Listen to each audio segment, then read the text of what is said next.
Jambuku guys, ini jambu air, bisa nih untuk dirujak. Hehe. Oke, selamat siang sahabat channel Gavadogam masih setia. Kali ini saya ingin berbagi kepada teman-teman semuanya, yaitu ini tentang teknik belajar atau dasar-dasar belajar mengemudi driver, teman-teman.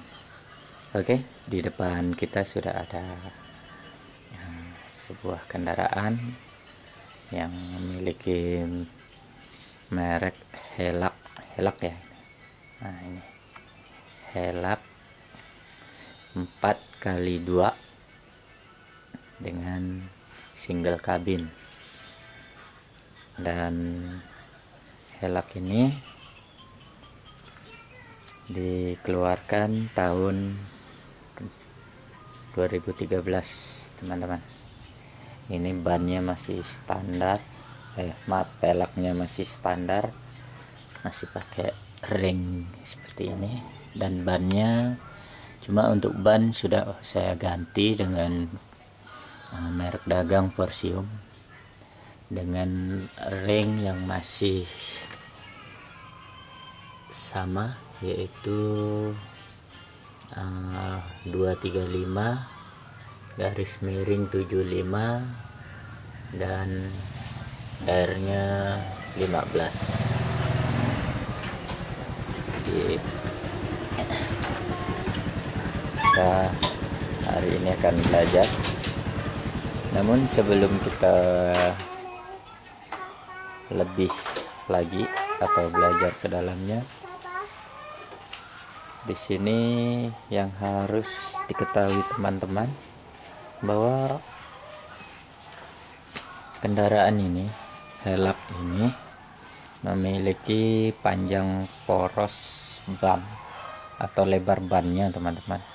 Enak dipahaminya, lebar bannya kiri kanan itu 1,6 atau semeter 60 cm, dan ditambah dengan bodi termasuk spion kiri dan kanan, itu menjadi kurang lebih ya 2 meteran lah, teman-teman, lebarnya. Jadi kalau kita ingin mengemudi, kita harus tahu dulu lebar kendaraan, dan juga panjang kendaraannya. Nah, ini kendaraan single cabin ini untuk Hilux memiliki panjang kurang lebihnya itu 4 meteran, teman-teman. Nah, atau bahkan lebih nih, 4 meter ya, enaknya bilang aja kurang lebih 4 meter. Jadi kalau kita sudah tahu lebar mobil, panjang mobilnya, ketika kita mengendarai di jalanan, kita tahu di saat ada kendaraan lain dari depan atau dari belakang yang ingin mendahului atau melintasi kita, itu kita tahu kemana kita atau berada di mana posisi kita. Itu adalah fungsi dari lebar dan panjang kendaraan. Oke, kita ke dalam. Ini masih pakai kunci manual, teman-teman, karena ini single cabin, dan setahu saya single cabin itu yang bawaan dari pabriknya belum ada yang pakai remote. Jadi ini kita ke dalam. Mohon maaf nih, teman-teman, ini mobil memang dipakai untuk kerja, pakai ke lapangan, kunjungan ke petani-petani. Jadi ini kurang rapi atau apa adanya. Oke, ini kunci sudah saya masukkan dan mobil saya hidupkan dulu.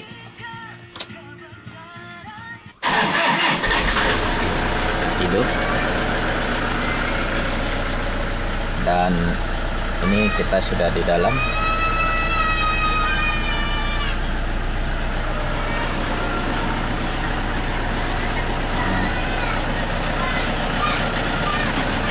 Kita panaskan terlebih dahulu.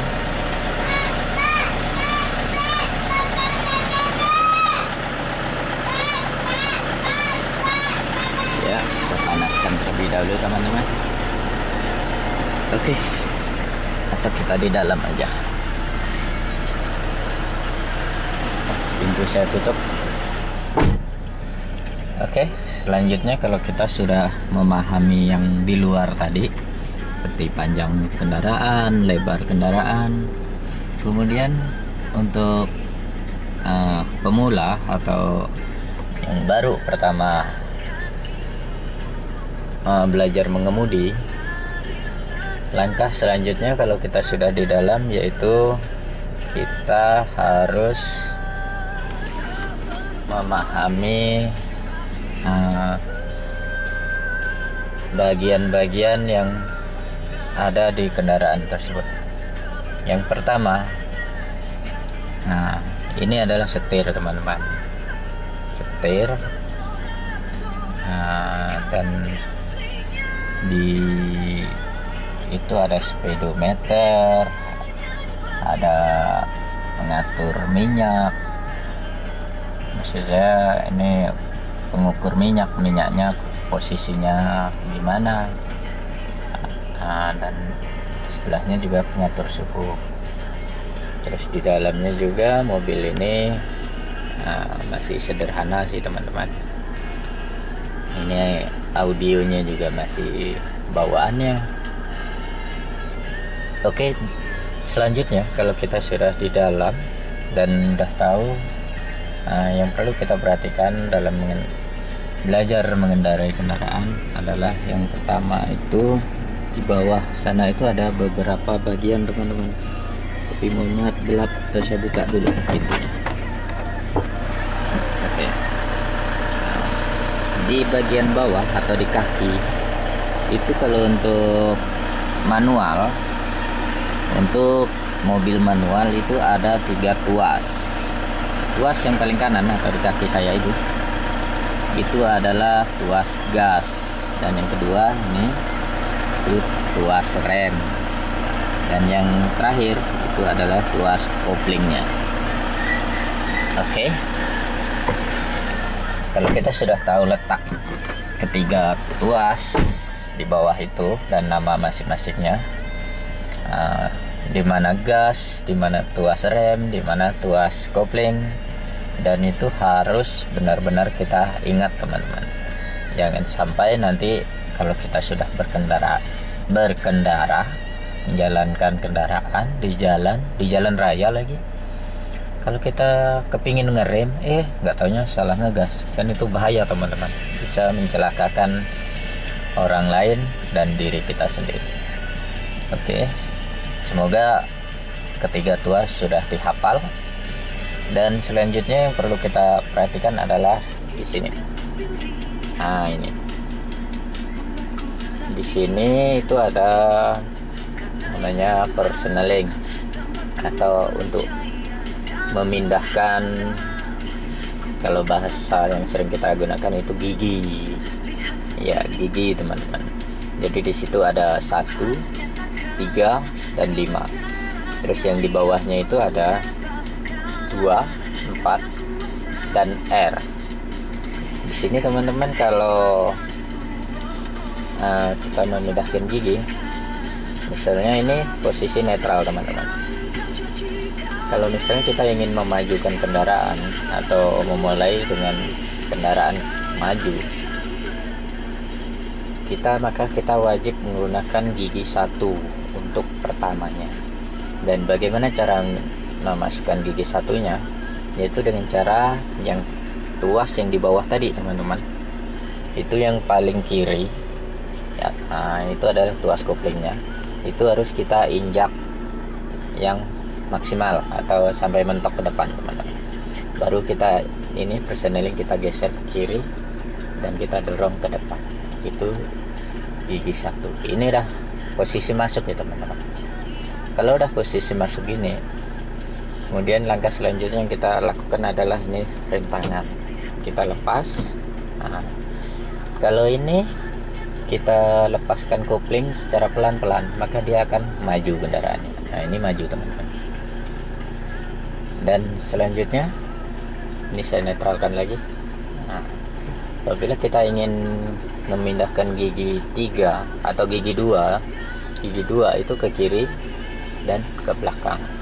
Ini masuk posisi gigi 2. Dan kalau ini netral lagi, kalau gigi 3 itu posisi tengah-tengah dan tinggal dorong ke depan.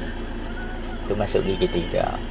Dan kemudian gigi 4 juga sama, ini posisi netral, dari tengah-tengah tinggal tarik ke belakang. Itu gigi 4. Terus di sini ada huruf R teman-teman. Apa maksud huruf R? Mungkin teman-teman bertanya seperti itu. R itu artinya mundur teman-teman. Kalau kita ingin memundurkan kendaraan, itu kita harus di posisi ini. Kita tarik ke kanan, mentok, baru tarik ke belakang. Ini adalah posisi R. Kalau kita lepas rem tangan dan kita lepaskan kopling,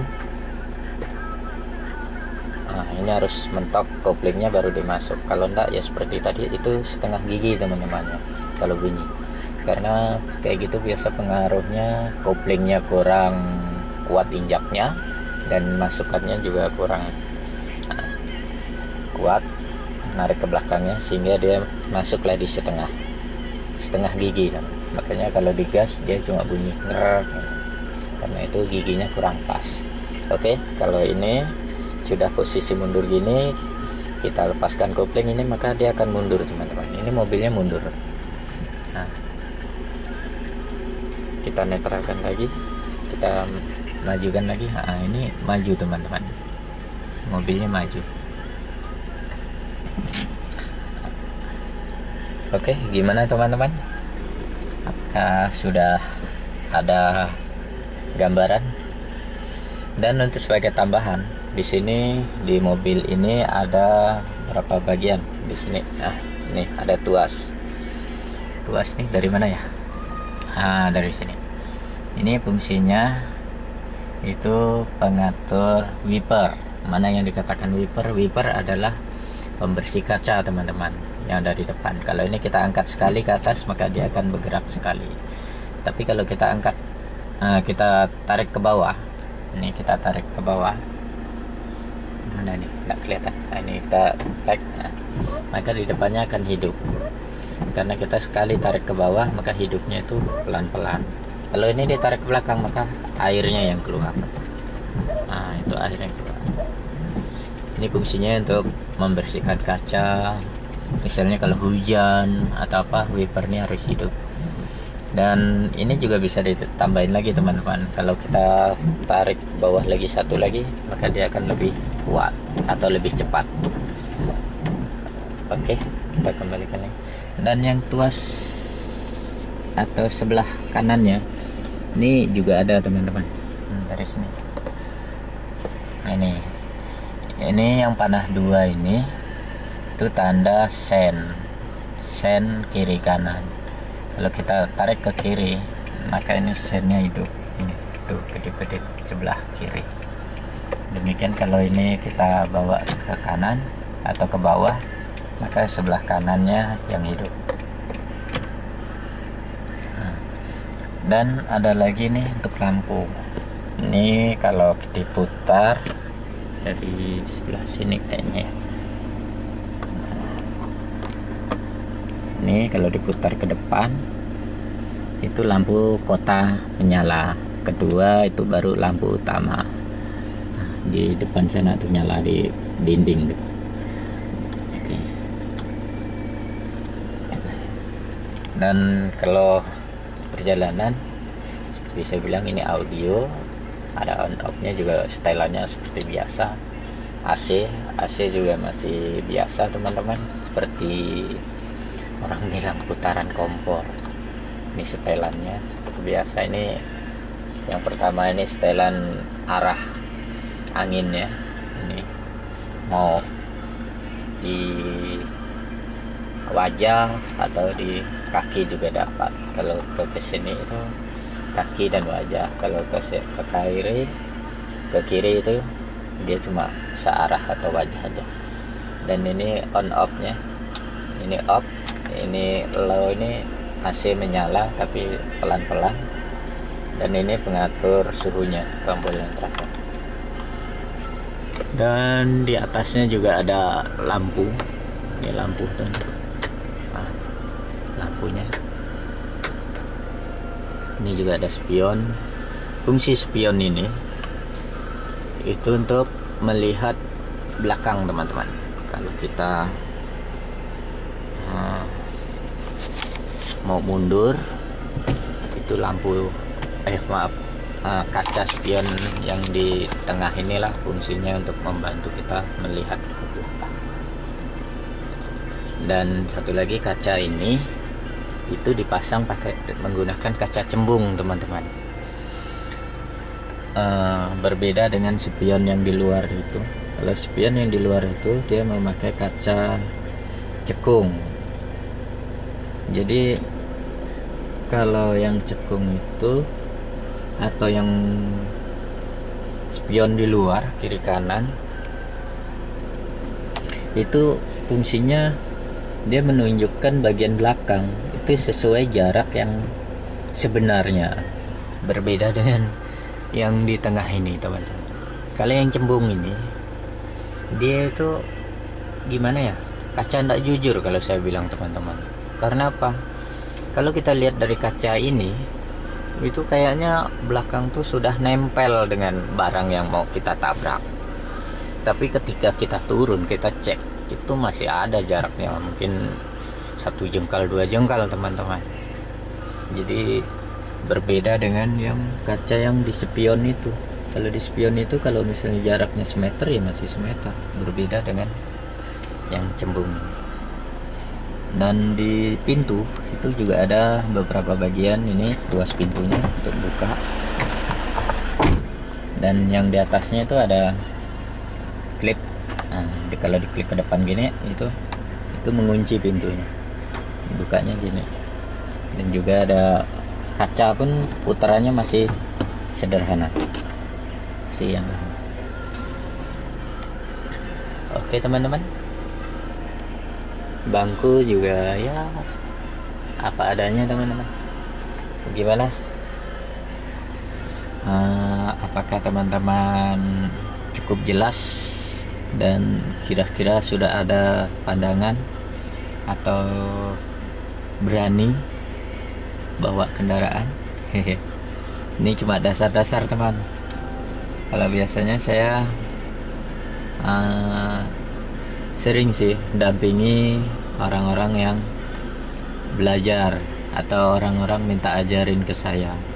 Jadi lebih enak kalau ada orangnya yang pengen belajar itu langsung duduk di kursi sini, saya di sebelahnya, saya tinggal nunjukin ini namanya gas, ini namanya kopling, ini namanya rem, dan ini namanya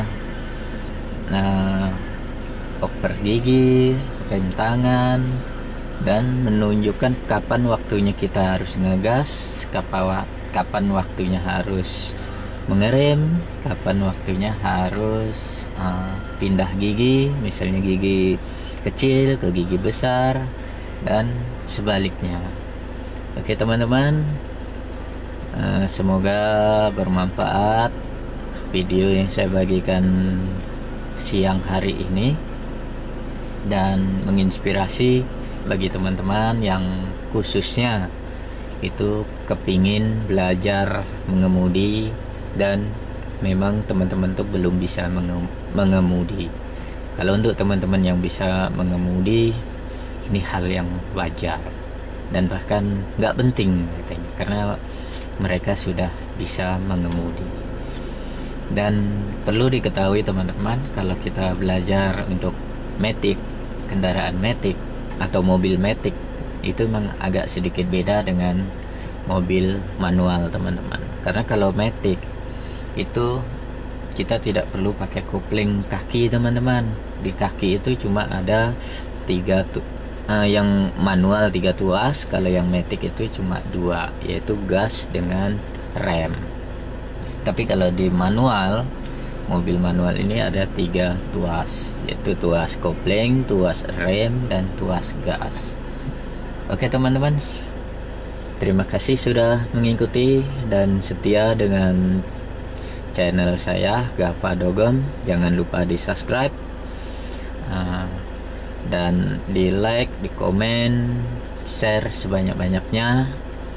Dan yang paling penting, subscribe-nya jangan ketinggalan, karena subscribe gratis, dan dengan subscribe teman-teman dapat membantu channel saya berkembang dan makin berkembang, sehingga dapat berbagi informasi dan pengalaman yang lebih lagi kepada teman-teman dan penonton semua.